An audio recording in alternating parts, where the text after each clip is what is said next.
Hello student, welcome to our class. Sir Imran, account की class. हम not for profit concern का practical problem का series कर रहे हैं। इसमें हमने ऑलरेडी क्वेश्चन नंबर 1 से लेके क्वेश्चन नंबर 12 तक प्रैक्टिकल प्रॉब्लम सॉल्व कर दिए हैं।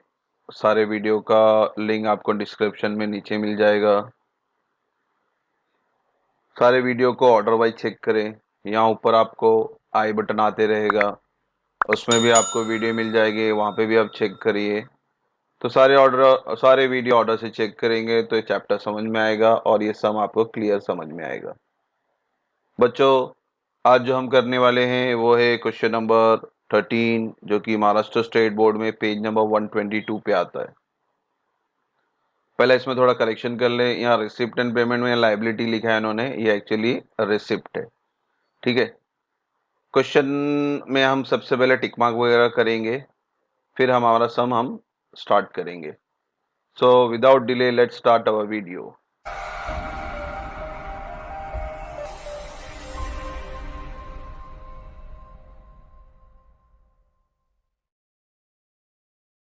तो चलिए हम अपना क्वेश्चन पढ़ लेते हैं। From the following information supplied to you, prepare income expenditure for the year ended 31 March 20 and the balance sheet as on that date for Moriya sports club Thane. तो आपको एक बैलेंस शीट दी गई है और एक रिसिप्ट एंड पेमेंट दिया गया है, और उन्होंने वो कह रहे हैं कि आप इनकम एंड एक्सपेंडिचर अकाउंट बनाइए और बैलेंस शीट बनाइए 2020 के लिए। यानी 19-20 आपका करंट ईयर होगा, तो 18-19 क्या होगा आपका प्रीवियस ईयर। तो ये जो बैलेंस शीट है ये 18-19 की, यानी ये प्रीवियस ईयर की बैलेंस शीट है, ये हम ओपनिंग बैलेंस कहेंगे। तो ये सारे बैलेंस हमारे लिए क्या ओपनिंग है। ठीक है बच्चों, तो ये balance sheet of previous year है और ये रिसिप्ट एंड पेमेंट यानी कैश अकाउंट आपका करंट ईयर का है। तो सम स्टार्ट करने से पहले कुछ एंट्रियां जो पहले से कट कर सकते हैं हम लोग, जैसे ये बैंक ओवरड्राफ्ट, ये प्रीवियस ईयर का क्लोजिंग बैलेंस, मैंने क्या बोला करंट ईयर में क्या होगा ओपनिंग। तो आप यहां देखेंगे पेमेंट साइड में, यहां देखो आप बैंक ओवरड्राफ्ट, यहां लिखा है 38,000, यानी ये दोनों इफेक्ट उन्होंने पास कर दिए। ओपनिंग का यहाँ पे इफेक्ट आ चुका है, तो हमें इसकी इफेक्ट पास करने की जरूरत नहीं है। तो इसको हम क्या करते हैं, यहाँ कट करते हैं, और ये एंट्री भी हम लोग क्या करेंगे यहाँ पे कट, यानी इसका इफेक्ट हम पास नहीं करेंगे। उसी तरह से कैश में, एसेट साइड में कैश दिया हुआ है, कैश ये क्लोजिंग है, तो करंट ईयर में क्या आएगा ओपनिंग। तो ये जो बैलेंस बैलेंस ब्रॉट डाउन है ये कैश का बैलेंस है, तो ये कैश को भी पास करने की जरूरत नहीं है।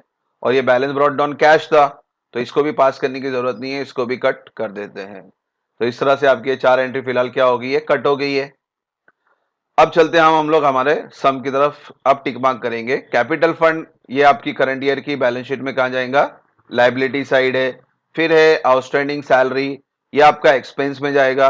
मगर बच्चों ये आउटस्टैंडिंग ऑफ प्रीवियस ईयर है, ठीक है, और नीचे कोई एडजस्टमेंट वगैरह सैलरी वगैरह के बारे में भी नहीं है। तो जब भी आपको आउटस्टैंडिंग या प्रीपेड, आउटस्टैंडिंग या प्रीपेड ऐसा वर्ड अगर प्रीवियस ईयर के बैलेंस शीट में आता है नॉमिनल एंट्री के लिए, तो आपको एक वर्किंग नोट आना बहुत जरूरी है। देखो यहाँ पे नीचे वर्किंग नोट बताता हूं मैं। देखो आउटस्टैंडिंग ऑफ प्रीवियस ईयर हमको आपको लेस करना है। अभी तक हम क्या कर रहे थे, आउटस्टैंडिंग ऑफ करंट ईयर हम ऐड कर रहे थे, या हम बेसिक चीज है। उसी तरह से प्रीपेड ऑफ एडवांस, प्रीपेड और एडवांस प्रीवियस ईयर का आएगा तो आप ऐड करेंगे। प्रीपेड और एडवांस ऑफ करंट ईयर हम बेसिकली लेस करते हैं। तो प्रीवियस ईयर के लिए फंडा क्या है, अपोजिट करना। प्रीपेड हम लोग लेस करते हैं तो प्रीवियस ईयर का ऐड करेंगे। आउटस्टैंडिंग करंट ईयर का हम ऐड करते हैं, तो अगर प्रीवियस ईयर का आएगा तो लेस करेंगे। तो ये आउटस्टैंडिंग सैलरी जो एक्सपेंस 4,000 है, ये आपका पेमेंट साइड में आपको ये सैलरी दिख रही है, इसमें जाके क्या करना है, लेस करना है, क्योंकि प्रीवियस ईयर का है ना। बैलेंस शीट कौन सी ईयर की है, प्रीवियस ईयर की है। तो ये 4,000 आपको क्या करना है, लेस करना है। किससे लेस करना है, सैलरी से।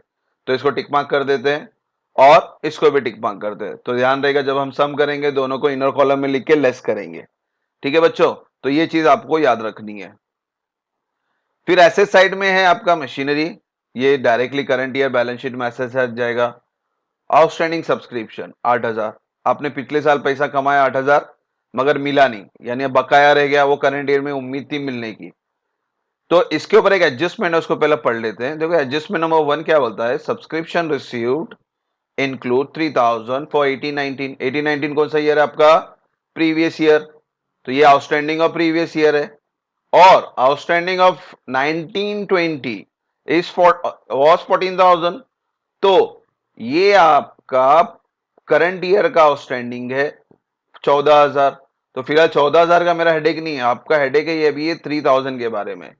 देखो बच्चों, पिछले साल 8,000 सब्सक्रिप्शन का नहीं मिला। अब वो एडजस्टमेंट में बोलता है कि पिछले साल का अमाउंट जो भी था उसमें से सिर्फ 3,000 मिला इस साल। तो सेंटेंस ध्यान से समझे, सब्सक्रिप्शन रिसीव्ड, यानी ये रिसिप्ट एंड पेमेंट में जो सब्सक्रिप्शन 1,05,000 रुपया है, ये रिसीव्ड इसके बारे में बोल रहा है। तो सब्सक्रिप्शन रिसीव्ड 1,05,000 इंक्लूड 3,000 और प्रीवियस ईयर। तो 1,05,000 में 3,000 पिछले साल का इंक्लूडेड है। तो पिछले साल का मुझे शो नहीं करना है, तो पिछले साल का हमें इसमें से क्या करना पड़ेगा, माइनस। यानी आप 3,000 यहां माइनस करोगे, 8,000 नहीं, 8,000 बाकी था, उस 8,000 में से सिर्फ 3,000 इस साल मिला। और इस साल का जब हम फिगर टोटल शो करना चाह रहे हैं तो 1,05,000 नहीं शो कर सकते, क्योंकि 1,05,000 में 3,000 प्रीवियस ईयर का है। तो 3,000 यहां से हमें क्या करना पड़ेगा, माइनस। तो बच्चों अब 8,000 का क्या करें, 8,000 का इफेक्ट आपको बिल्कुल पास नहीं करना है। आपको यहां वर्किंग नोट दिखा दो, यहां देखो, आउटस्टैंडिंग ऑफ प्रीवियस ईयर कितना 8,000 था, उसमें से इस साल कितना मिल गया, 3,000 मिल गया। यानी पिछले साल का अभी भी कितना बाकी है, 5,000। तो ये 5,000 is still outstanding for current year. यानी ये 5,000 रुपया आपका करंट ईयर की बैलेंस शीट में एसेट साइड जाएगा। तो इसका मतलब होता है कि ये 8,000 का आपको कोई भी इफेक्ट पास करने की जरूरत नहीं है, इसको हम कर देते हैं कैंसल। ठीक है बच्चों, 8,000 का इफेक्ट नहीं आएगा, 3,000 का इफेक्ट आएगा, वो इधर माइनस हो जाएगा। 8 में से 3 मिल चुका, यानी 5,000 अभी बाकी है, तो 5,000 कहां चले जाएगा, आपका करंट ईयर बैलेंस शीट में asset side as an outstanding. तो बच्चों सब्सक्रिप्शन पे एक तरह का एडजस्टमेंट है ये, तो फिलहाल इसको टिक मार्क कर लेते हैं। ठीक है बच्चों, तो इस सम के टाइम में ज्यादा क्लियर होगा। फिर है प्रीपेड इंश्योरेंस। अब प्रीपेड वर्ड आ रहा है, प्रीपेड ऑफ प्रीवियस ईयर, यहां देखो नीचे लिखा है प्रीपेड ऑफ प्रीवियस ईयर। क्या करने बोला मैंने, ऐड करने बोला। किस में ऐड करेंगे, आपके पेमेंट साइड में इंश्योरेंस दिख रहा है, इसमें जाके क्या करना है, ऐड करना है। एक्सपेंस है, यहाँ एक्सपेंस लिख लेते हैं, और एक्सपेंस लिखने के बाद यहाँ पे इसको ऊपर टिक मार्क कर देते हैं। इंश्योरेंस प्रीमियम यानी 11,000 में आपको 2,000 क्या करना है, ऐड करना है, प्रीवियस ईयर इसलिए ऐड करेंगे। और इस पे भी टिक मार्क कर लेते हैं, ध्यान रहे कि 2,000 आपको इनर कॉलम में लिखना है। फिर है आपका फर्नीचर। फर्नीचर क्या है आपका, एसेट। तो करंट ईयर की बैलेंस शीट में कहां जाएंगे, asset side. Outstanding locker rent, ये क्या है आपका, इनकम है। मगर ये कौन से साल का आउटस्टैंडिंग है, previous year. Previous year outstanding नीचे देखो क्या बोला मैं, क्या करना है आपको, लेस करना है। लेस कहां करेंगे, आपके करंट ईयर में लॉकर रेंट में जाएंगे और इसमें क्या कर देंगे, आप लेस कर दोगे। तो फिलहाल इसको टिक मार्क कर लेते हैं और ये 500 को भी टिक मार्क कर लेते हैं। तो याद रहेगा आपको इसको क्या करना है, आपको लेस करना है। Outstanding of previous year less, outstanding of current year add, prepaid या एडवांस प्रीवियस ईयर का रहेगा तो ऐड करना, प्रीपेड या एडवांस ऑफ करंट ईयर रहेगा तो लेस करना। ठीक है बच्चों, तो ये बैलेंस शीट हमारी मुकम्मल होती है, कंप्लीट होती है। अब हम जाते हैं रिसिप्ट साइड। रिसिप्ट साइड में कैश तो हमने कैंसिल कर दिया। अब आता है सब्सक्रिप्शन, ये तो इनकम है, इसको आई लिख देते हैं। Entrance fee are to be capitalize, bracket में लिखा है कि एंट्रेंस फी पूरा का पूरा कैपिटल में जाने वाला है। कैपिटल में जाने वाला है, यानी ये जो कैपिटल फंड है आपका क्वेश्चन में 64,500, इसमें जाके आपको ये 9,300 क्या करना है, ऐड करना है। तो इसको वैसे तो इनकम है मगर कैपिटलाइज वर्ड आ रहा है, इसलिए आप ये इसको लाइबिलिटी में लिखोगे। तो यहाँ पे एल लिख देते हैं। लॉकर रेंट इनकम है, आई लिख देते हैं। डोनेशन, ये भी क्या वर्ड आ रहा है, कैपिटलाइज, यानी इसको भी कैपिटल में जाके क्या करना है, या कैपिटल में जाके क्या करना है, आपको ऐड करना है। तो इसको भी लाइबिलिटी बना देते हैं, तो यहाँ एल लिख देते हैं। सैलरी एक्सपेंस है, इंश्योरेंस प्रीमियम एक्सपेंस है, इंटरेस्ट एक्सपेंस है क्योंकि पेमेंट साइड में इसलिए expense. Refreshment expense expense. Furniture क्या है हमारा, एसेट्स, और ऑलरेडी मेरे पास ओपनिंग बैलेंस है, तो ये फर्नीचर एसेट में जाके क्या होगा, ये परचेज है, तो एसेट परचेज लिख लेंगे। इसमें जाके आप 15,000 में क्या कर दोगे, इसको ऐड कर दोगे। फिर है आपका balance carried down, cash in and cash and bank, ये दोनों ही मेरा क्या है, एसेट है, तो ये लिख देते हैं। तो इस तरह आपका बैलेंस शीट और रिसिप्ट एंड पेमेंट कंप्लीट होता है। अब जाते हैं एडजस्टमेंट की तरफ। एडजस्टमेंट नंबर 1 3,000 मैंने बताया, यहां से लेस करना है, और करंट ईयर का आउटस्टैंडिंग है तो क्या करेंगे, ऐड करेंगे। तो ऑलरेडी हमने टिक मार्क किया है, तो टिक मार्क करने की जरूरत नहीं है, हाँ, इतना याद रखना है कि आपको दो एडजस्टमेंट करना है, यानी आपको दो लाइन लगेगी एक्स्ट्रा। एडजस्टमेंट नंबर 2, 31 मार्च 2020 प्रीपेड इंश्योरेंस। अभी ये करंट ईयर का प्रीपेड है, तो यहाँ पे लिखा है प्रीपेड ऑफ करंट ईयर, क्या करेंगे आप, लेस करेंगे। तो इसको लेस करेंगे और इसका सेकंड इफेक्ट आएगा, क्योंकि ये करंट ईयर का एडजस्टमेंट है, करंट ईयर का एडजस्टमेंट रहेगा तो उसका दूसरा इफेक्ट आपको पास करना पड़ेगा। तो फिलहाल जो भी है आपको इंश्योरेंस प्रीमियम में जाके क्या करना है, इसको लेस करना है। Second effect balance sheet asset side, already tick mark है, टिक मार्क नहीं करेंगे। थर्ड एडजस्टमेंट है डिप्रीशिएट फर्नीचर। तो फर्नीचर पे आपको जाके क्या करना है, लेस करना है। तो टोटल फर्नीचर पे करना है 15,000 का ओपनिंग है और परचेस 30, यानी 45,000 में से आप ये 3,000 क्या करोगे, माइनस कर दोगे। तो फिलहाल एडजस्टमेंट इसको टिक मार्क कर लेते हैं, यहाँ पे भी टिक मार्क कर लेते हैं और यहाँ पे भी टिक मार्क कर लेते हैं। तो याद रहेगा कि दोनों को आपको कैलकुलेट करना है, डेप्रिशिएशन माइनस करना है। लास्ट एडजस्टमेंट है adjustment number 4, locker rent outstanding 1920 यानी करंट ईयर है। तो ये करंट ईयर का आउटस्टैंडिंग है, करंट ईयर आउटस्टैंडिंग क्या करेंगे, ऐड करेंगे। किस में ऐड करोगे, लॉकर रेंट में। ऑलरेडी टिक मार्क है, no need to tick mark, extra tick mark करने की जरूरत नहीं है। हाँ बच्चों, इतना याद रखना कि सब में दो दो एडजस्टमेंट आए, तो आपको दो दो लाइन लगने वाली है। सब्सक्रिप्शन में भी दो एडजस्टमेंट है, लॉकर एंड में भी दो एडजस्टमेंट है, यहाँ प्रीवियस ईयर का आया है और ये नीचे एडजस्टमेंट में आया है। तो हर एक में ना, हर एडजस्टमेंट में दो दो लाइन आपको छोड़नी पड़ेगी। और इस जो पूरा टिक मार्क किया इसका स्क्रीनशॉट ले लें, या अपने नोट, आपके पास टेक्स्ट बुक होगा तो टेक्स्ट बुक में सब लिख के रखें, तो ताकि हम जब आंसर करेंगे तो आंसर करने में हमें आसानी होगी। ठीक है बच्चों, तो हम चलते हैं अभी अपने सोल्यूशन की तरफ। फॉर्मेट बनाया मैंने यहाँ पे already, income and expenditure account 20 का, बैलेंस शीट 20 का। ये सब में बैलेंस शीट और प्रीवियस ईयर बनाने की जरूरत नहीं, क्योंकि क्वेश्चन में ऑलरेडी बैलेंस शीट बना के दी थी प्रीवियस ईयर की। और प्रीवियस ईयर बैलेंस शीट बनाने का एक ही रीजन है, कैपिटल फंड। कैपिटल फंड है तो प्रीवियस ईयर बैलेंस शीट बनाने की कोई जरूरत नहीं है। ठीक है बच्चों, तो अब आपके क्वेश्चन से हम स्टार्ट करेंगे पोस्टिंग करना। हमने टिक मार्क ऑलरेडी किए हैं, एडजस्टमेंट टिक मार्क किया है, जो एडजस्टमेंट है उसको अंदर लिखेंगे, जिस पे एडजस्टमेंट नहीं है बाहर लिखेंगे। तो हम शुरू करेंगे balance sheet of previous year से। तो balance sheet of previous year में सबसे पहले लायबिलिटी साइड में कैपिटल दिया था, और कैपिटल आपको डायरेक्टली यहां लिखना है, और कहां लिखना है आपको, इनर कॉलम में। तो यहाँ कैपिटल फंड लिख देते हैं इनर कॉलम में 64,500। फिर कैपिटल फंड के नीचे बैंक ओवरड्राफ्ट था जिसे हमने कैंसिल कर दिया, उसके नीचे आउटस्टैंडिंग सैलरी। मैंने क्या बोला था, आउटस्टैंडिंग सैलरी जो प्रीवियस ईयर की है, तो करंट ईयर में सैलरी के साथ आपको इसको क्या करना है, लेस करना है। तो यहाँ सैलरी लिखते हैं ऊपर और नीचे लिखते हैं outstanding of previous year. Previous year इसलिए क्या कर रहे हैं हम यहाँ पे, माइनस कर रहे हैं 4,000। ठीक है, पोस्टिंग करेंगे, बाकी जो भी है वो क्लियर ऑर्डर वाइज करना है आपको पोस्टिंग, जब नहीं मारे इधर उधर। तो जैसा जैसा एंट्री आएगी वैसा वैसा हम पोस्टिंग करते जाएंगे। तो आपकी लाइबिलिटी साइड पूरी हो गई।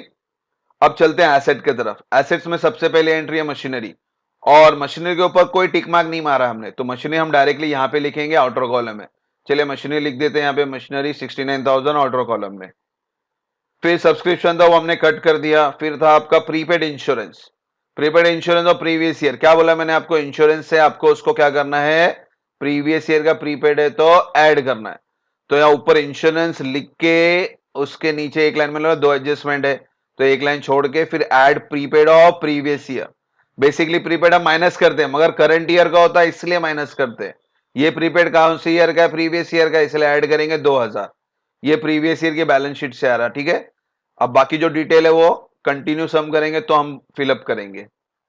फिर है आपका बैलेंस शीट में फर्नीचर। फर्नीचर कहां लिखते हैं हम लोग, एसेट में, और ये ओपनिंग बैलेंस है। तो फर्नीचर ओपनिंग बैलेंस 15,000, नीचे इसको इनर कॉलम में लिखना है क्योंकि बाकी एडजस्टमेंट आने वाले हैं। हमने इसमें टिक मार्क भी किया था, टिक मार्क इसलिए करते हैं हम लोग, तो आपको जहन में रहे कि इसको अंदर लिखना है, ठीक है। फिर है कैश इन हैंड जो कि हमने कैंसिल कर दिया। फिर है उसके बाद आउटस्टैंडिंग लॉकर रेंट, तो ये भी प्रीवियस ईयर का आउटस्टैंडिंग था, और लॉकर रेंट आपका इनकम है, लॉकर रेंट लिखने का, और फिर उसके अंदर जाके आउटस्टैंडिंग जो प्रीवियस ईयर का 500 माइनस करने का। ये कहां से आ रहा है, प्रीवियस ईयर, ठीक है। एक लाइन छोड़ना है क्योंकि और एक एडजस्टमेंट था, मैंने बोला हर एंट्री पे दो दो एडजस्टमेंट है, तो आपको दो दो लाइन छोड़ के रखनी है, ठीक है बच्चों। तो हमने बैलेंस शीट पूरी कंप्लीट कर दी। अब हम चलते हैं रिसिप्ट साइड। रिसिप्ट साइड में आपकी पहली एंट्री है कैश, जो कि हमने कट कर दी। फिर है सब्सक्रिप्शन, सब्सक्रिप्शन क्या, इनकम, और उस पर टिक मार्क था तो सब्सक्रिप्शन हम इनर कॉलम में लिख देते हैं। फिर है एंट्रेंस फीस, उसके आगे लिखा था कैपिटलाइज करो, तो एंट्रेंस फी बेसिकली तो इनकम है, मगर उन्होंने क्लियर बोल दिया क्वेश्चन में कि इसको कैपिटल बनाओ, तो क्या करेंगे हम, कैपिटल के नीचे आके इसको ऐड कर देंगे, ऐड एंट्रेंस फी 9300। फिर है लॉकर रेंट, लॉकर रेंट आपका इनकम है, ये ऑलरेडी हमने यहां लिखा है, तो खाली हम अमाउंट लिखते हैं, अमाउंट है 1500। लॉकर रेंट के बाद है डोनेशन, तो डोनेशन के आगे लिखा था कैपिटलाइज, तो कैपिटलाइज बोलो तो इसको भी कैपिटल में जाके क्या करना है, ऐड करना है। तो यहां पे हम क्या करते थे, ऐड डोनेशन 800 रुपए इनर कॉलम में। आपका रिसिप्ट साइड पूरा होता है। अब जाते हैं हम पेमेंट साइड। पेमेंट साइड में पहली एंट्री थी बैंक ओवरड्राफ्ट, जो कि आपने कट कर दिए, तो इसका इफेक्ट नहीं आएगा। फिर है सैलरी, सैलरी मैंने ऑलरेडी लिखा हुआ है यहाँ पे, और खाली इनर कॉलम में अमाउंट लिख देते हैं 17,500। तो ये दोनों को आपको क्या करना है, माइनस, माइनस करके बाहर भी लिख देते हैं इसको 13,500। सैलरी के नीचे लिखा है इंश्योरेंस प्रीमियम, इंश्योरेंस प्रीमियम भी हमने ऑलरेडी लिखा हुआ था, तो यहाँ पे डायरेक्ट अमाउंट लिखते हैं, कहां लिखेंगे, इनर कॉलम, क्योंकि एडजस्टमेंट आने वाला है और आपने टिक मार्क किया हुआ है। टिक मार्क यानी अमाउंट कहां लिखना है, अंदर लिखना है, तो 11,000 हम अंदर लिखते हैं। इंटरेस्ट, इंटरेस्ट पे कोई टिक मार्क नहीं है, तो इंटर डायरेक्टली हम यहां लिखेंगे आउटर कॉलम में 1400। रिफ्रेशमेंट एक्सपेंस, उस पर टिक मार्क नहीं, इसको भी बाहर लिख देते हैं। फर्नीचर, फर्नीचर क्या बोला था मैंने, अगर पेमेंट साइड आ रहा है यानी परचेज, तो इसमें से क्या करेंगे हम, ये ओपनिंग फर्नीचर में जाके क्या करेंगे, ऐड करेंगे, ऐड परचेज 30,000। फिर है balance carried on off cash in and cash at bank. Cash in and cash at bank कहां था हमारा, एसेट साइड में, तो यहाँ एसेट साइड लिख देते हैं कैश इन एंड और कैश एट बैंक। तो इस तरह से आपका रिसिप्ट एंड पेमेंट और balance sheet of previous year complete होती है। अब चलते हैं हम लोग एडजस्टमेंट की तरफ। एडजस्टमेंट नंबर 1 में दो इफेक्ट थे, एक 3,000 था आउटस्टैंडिंग ऑफ प्रीवियस ईयर और एक 14,000 था आउटस्टैंडिंग ऑफ करंट ईयर। तो पहला आउटस्टैंडिंग ऑफ करंट ईयर क्या कर देते हैं, ऐड कर देते हैं यहाँ पे सब्सक्रिप्शन के नीचे, outstanding of current year add 14,000। और ये करंट ईयर का आउटस्टैंडिंग है, यानी नेक्स्ट ईयर मिलेगा, नेक्स्ट ईयर में जो पैसा मिलता है या मिलने वाला पैसा है उसे हम क्या कहते हैं, एसेट। तो इसको यहां लिख देते हैं बैलेंस शीट में, asset side outstanding subscription of current year 14,000। दो इफेक्ट आ गए आपके। फिर इसी के अंदर था आउटस्टैंडिंग ऑफ प्रीवियस ईयर, मैंने क्या बोला, आउटस्टैंडिंग ऑफ प्रीवियस ईयर क्या करना है, माइनस। तो एडजस्टमेंट में लिखा था कितना मिला आपको, 3,000, तो हम सिर्फ 3,000 माइनस करेंगे, less outstanding of previous year 3,000। ठीक है बच्चों, और इसको अभी पूरा ये सब्सक्रिप्शन की पूरी एंट्री हो गई। अब इसको क्या करते हैं, इसको बाहर लिख देते हैं, टोटल करके 1,16,000 बाहर आ गया। अब एडजस्टमेंट में समझाया था मैंने आपको, पिछले साल का एक्चुअल बाकी अमाउंट था 8,000 रुपया, मगर उस 8 में से 3 मिल गया, यानी अभी भी 5,000 रुपया बाकी है, तो 5,000 उम्मीद करेंगे कि नेक्स्ट ईयर मिलेगा, तो 5,000 को हम यहां लिख देंगे। प्रीवियस ईयर आउटस्टैंडिंग 5,000, 8 बाकी था, उसमें से 3 करंट ईयर में मिल गया, यानी अभी भी 5 मिलेगा। तो टोटल सब्सक्रिप्शन आपको नेक्स्ट ईयर कितना मिलने वाला है, 19,000, यहां लिख देते बाहर आउटर कॉलम में 19,000। तो हमारा एडजस्टमेंट 1 पूरा हुआ। अब चलते हैं एडजस्टमेंट में 2 की तरफ। 2 था आपका prepaid of current year, insurance prepaid of current year. तो प्रीपेड ऑफ करंट ईयर का रूल क्या, माइनस, तो माइनस कर देते हैं 2,500। और प्रीपेड ऑफ प्रीवियस ईयर का रूल क्या है, प्लस। अब ये तीनों कैलकुलेशन आ गया है, तो कैलकुलेट करके इसको बाहर लिख देते हैं 10,500। अब ये 2,500 का सेकेंड इफेक्ट आएगा, क्योंकि करंट ईयर का एडजस्टमेंट है, ये एक्सपेंस है और हमने ऑलरेडी भर दिया, यानी नेक्स्ट ईयर भरने की जरूरत नहीं है। तो 2,500 का आएगा आपका बैलेंस शीट में, एसेट साइड प्रीपेड इंश्योरेंस 2,500। फिर थर्ड एडजस्टमेंट फर्नीचर का पर डेप्रिसिएशन, डेप्रिसिएशन तो मालूम है क्या करते हैं हम लोग, फर्नीचर में से माइनस, तो यहां लिख देते हैं लेस डेप्रिसिएशन 3,000। इनको कैलकुलेट करके बाहर कर देते हैं 42,000। और ये 3,000 एडजस्टमेंट से आ रहा है, और एडजस्टमेंट का second effect depreciation, second effect कहां लिखते हैं हम लोग, एक्सपेंडिचर में, तो यहां लिख देते हैं टू डेप्रिसिएशन फर्नीचर 3,000। तो ये हमारा थर्ड एडजस्टमेंट पूरा हुआ। हमारा लास्ट एडजस्टमेंट है fourth adjustment, outstanding locker rent. Current year का आउटस्टैंडिंग है, तो क्या करना है आपको, करंट ईयर का ऐड, वापिस से बोलो बच्चों, outstanding of current year add, outstanding of previous year less. ठीक है, इनको भी एंट्री पूरी हो गई, इनको भी बाहर शिफ्ट कर देते हैं, 1400 आ गया बाहर। और ये जो 400 है इसका सेकेंड इफेक्ट पास करते हैं, ये इनकम है, इनकम कमाया हमने मगर हमको मिला नहीं है, तो कब मिलेगा, next year. Next year income कहां जाता है हमारा, बैलेंस शीट में एसेट साइड, यहां लिख देते हैं आउटस्टैंडिंग लॉकर रेंट 400। तो इस तरह से हमारे सारे एडजस्टमेंट कंप्लीट होते हैं विद ऑल द एंट्रीज। तो अब हमारी सारी पोस्टिंग कंप्लीट हो गई है, तो अब हम जा रहे हैं लास्ट स्टेप की तरफ। लास्ट स्टेप क्या बोलते हैं हम लोग, क्लोजिंग द अकाउंट। तो सबसे पहले हम क्या बंद करते हैं, इनकम एंड एक्सपेंडिचर। तो पहले हम वर्किंग नोट दिखा दो, मैं आपको यहाँ पे वर्किंग नोट देख लो। Working note for income and expenditure account, मैंने क्रेडिट का टोटल किया है, डेबिट का टोटल किया है। तो 1,17,400 आपका क्रेडिट का टोटल है और आपका डेबिट का टोटल है 32,600। तो बच्चों कौन बड़ा? क्रेडिट बड़ा। तो जो टोटल बड़ा होता है वो हम दोनों साइड लिखते हैं, यहाँ पे लिखते हैं दोनों साइड 1,17,400, 1,17,400। फिर क्या करते हैं, हम दोनों को डेबिट और क्रेडिट को माइनस करते हैं। माइनस किया, मेरा आंसर आया 84,800। ये 84,800 हमेशा लिखते हैं हम लोग लोअर साइड। कौन है लोअर? डेबिट लोअर है 32,600। तो ये बैलेंस जाएगा डेबिट साइड। डेबिट साइड जाएंगे तो इसका नाम क्या पड़ जाएगा? सरप्लस। तो यहाँ डेबिट साइड लिखते हैं टू सरप्लस 84,800। अब सरप्लस आवे या डेफिसिट आवे, इनको कहां शिफ्ट करना पड़ता है आपको? कैपिटल के नीचे। सरप्लस है तो ऐड करते हैं, अगर डेफिसिट आता तो लेस करते हैं। फिलहाल सरप्लस है तो यहां इसके नीचे आके ऐड कर देते हैं, ऐड सरप्लस 84,800। अब कैपिटल फंड पूरा कंप्लीट हो गया है तो इनको टोटल करके बाहर लिख देते हैं। तो बाहर आ गया मेरा 1,59,400। अब जबकि कैपिटल बाहर आ चुका है, लाइबिलिटी और एसेट में कोई एंट्री बाकी नहीं है, तो अभी हमें लास्ट स्टेप क्या करना है? बैलेंस शीट को टैली करना है। तो पहले लाइबिलिटी में देख लेते हैं। लाइबिलिटी में बच्चों एक ही अमाउंट है, यानी यही टैली अमाउंट होगा, तो इसी को नीचे लिख देते हैं 1,59,400। यानी इसका भी टोटल, एसेट का भी टोटल कितना आना चाहिए? 1,59,400। तो इस तरह से आपका बैलेंस शीट क्या हो गया? टैली हो गया। ठीक है बच्चों, तो पूरा सम स्लो, आराम से विदाउट स्किप चेक करें, कोई डाउट नहीं होगा। वर्किंग नोट वगैरह सब बनाए हैं। क्वेश्चन का पूरा टिक मार्क वाला डिटेल अपने पास होना चाहिए, फिर हम सोल्यूशन कर सकते हैं। अगर क्वेश्चन टिक मार्क वगैरह आपके पास टेक्स्ट बुक नहीं है, तो अगर आप पीडीएफ वगैरह कर रहे हैं तो इसका स्क्रीनशॉट लेके भी कर सकते हैं।